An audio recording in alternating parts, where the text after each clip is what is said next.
คอนเสิร์ตโตเกียวมิวสิกค่ำคืนที่ผ่านมานี่เวทีเกือบพังเกิดอีหยังขึ้นเบลลูกสาวสมรักคำสิงเข้าไปเซอร์ไพรส์ห้องเพลงห่วมด้านหน้าเวที FC แฟนคลับของผู้ใหญ่บ้านฟินแลนด์ขับค้าหนาแน่นคล้องมาลัยเอาตุ๊กตามามอบห้องโฮเปิดทะเลดาวงานเมื่อคืนนี้สุดยอดอีหลี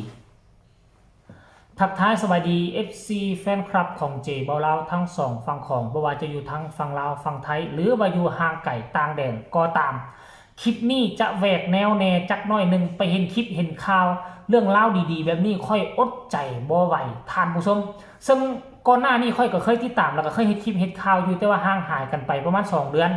มาครั้งนี้กลายมาเป็นกระแสฮ้อนแห้งที่สุดสำหรับเวทีของผู้ใหญ่บ้านฟินแลนด์เนาะหรือว่าบอสบิ๊ก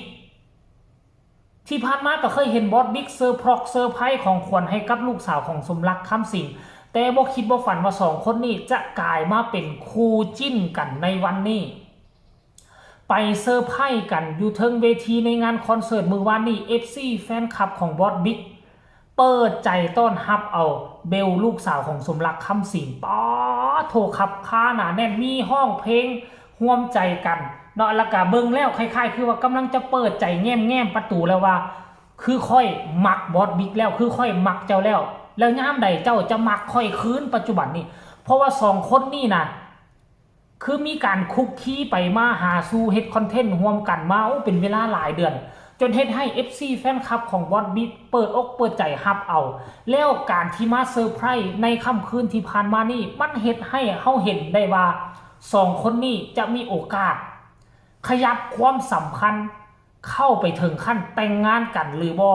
ยากให้ทุกคนไปเบิ่งคลิปเรานี่แล้วจังมาพ้อกันในช่วงต่อไปเสียงกรี๊ดกราดเสียงคน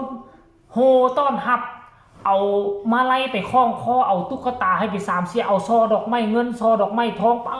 โทษเห็นแล้วหูซึก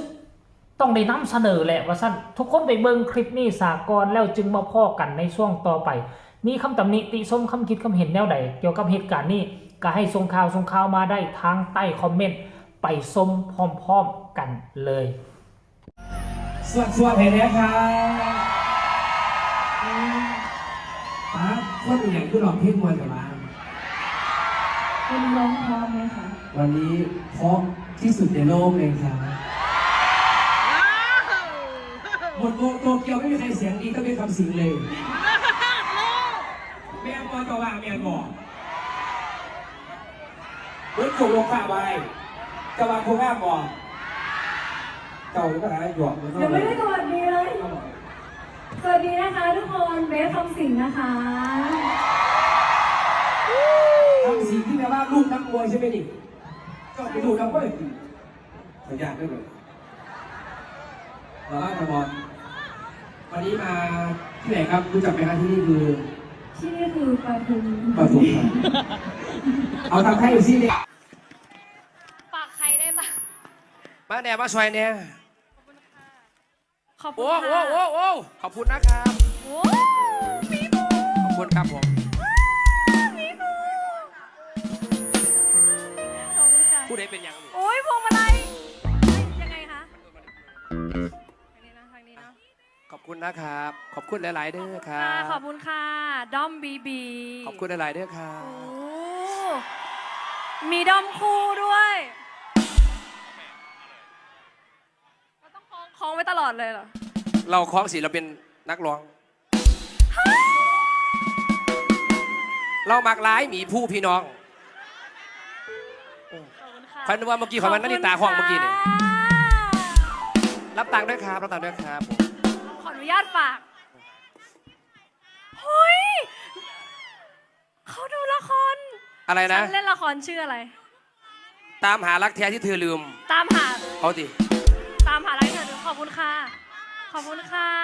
อุ้ยขอบคุณค่ะมีคนดูละครเบลล่าเขาบอลไหลนอกจากเบสคำสิงมือนี้ครับผมยังมีแขกสุดพิเศษอีกคนหนึ่งนะครับผมบอลใหญ่ห่างบอลใดเบลล่ามันสิเบิดก่อน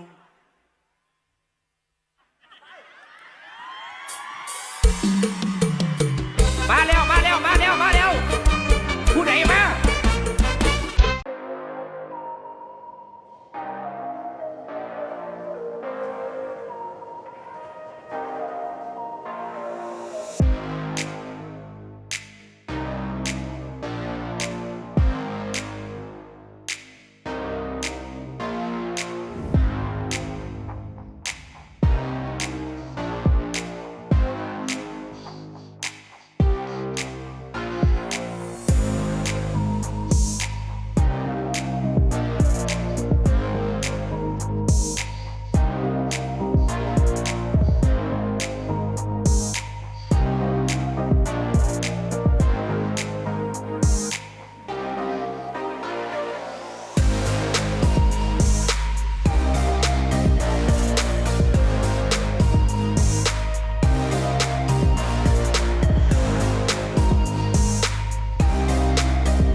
นั่นคือคลิปคร่าวๆที่เป็นเหตุการณ์จริงบอสบิ๊กกับ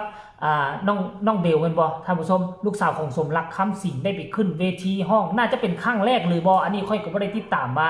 คันถ้าบ่ได้เป็น FC น้องเบลแล้วก็ทั้งบอสบิ๊กก็สามารถส่งข่าวมาได้ว่ามีหลายครั้งแล้วหรือว่าเป็นครั้งเดียวพวกเจ้าฮู้บ่จนกลายว่ามีบ้านฮัก2คนนี้ขึ้นมาแล้วชื่อว่าบ้านฮักบีว่าซั่นเด้บีก็คือบิ๊กบีอีกตัวหนึงก็คือเบลแม่นบ่ล่ะเบลหรือนั่นน่าจะชื่อเบลเนาะท่านผู้ชมเนาะคันผิดก็ต้องขออภัยเด้อความจริงแล้วเราก็เป็นคนอีสานบ้านเฮานี่แหละแต่เป็นคนที่มีความสามารถมากความสามารถค่อยๆเข้าไปฟังตอนนึงคือสาเหตุที่เป็นอย่างต้องเซอร์ไพรส์ iPhone 17 ให้กับสาวคนนี้เป็นอย่างต้องมาคุกคีตอบแทนบุญคุณสาวคนนี้เพราะว่าตอนที่บอสบิ๊กมีปัญหาผู้หญิงคนแรก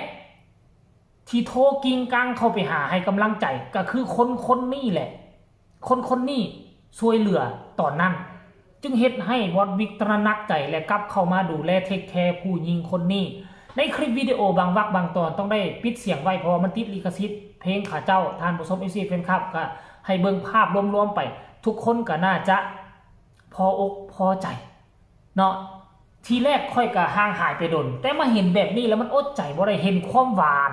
เห็นหมดกำลังไต่ขึ้นเทิงเวทีเห็น FC กำลังห้องโฮเซลอยู่ทางด้านหน้าเวทีเบิงทุกคนมีความสุขที่เห็นคู่จิ้นคู่นี้กลับขึ้นมาขึ้นเวทีน้ำกันมันเป็นนิมิตหมายที่ดีก็ขอให้ความสัมพันธ์ของสองคนนี้ยืนยาวตลอดไปและขอให้มีความสุขขอให้มีเงินคำลังไหลกันเข้ามาเทมาก็หวังว่าพี่น้องทั้งฝั่งลาวจะได้ยินข่าวดีจากสองคนนี้ไวๆก็แล้วกันสำหรับคลิปนี้ฝากฝังให้ทุกคนกดไลค์กดแชร์เป็นกำลังใจให้เจบอลาวผู้เบาลาวคนนี้ใน FC แฟนคลับของทั้งบอสบิ๊กและก็ทั้งน้องเบลก็แล้วกันเนาะคลิปนี้ฝากไว้สำหรับสบายดี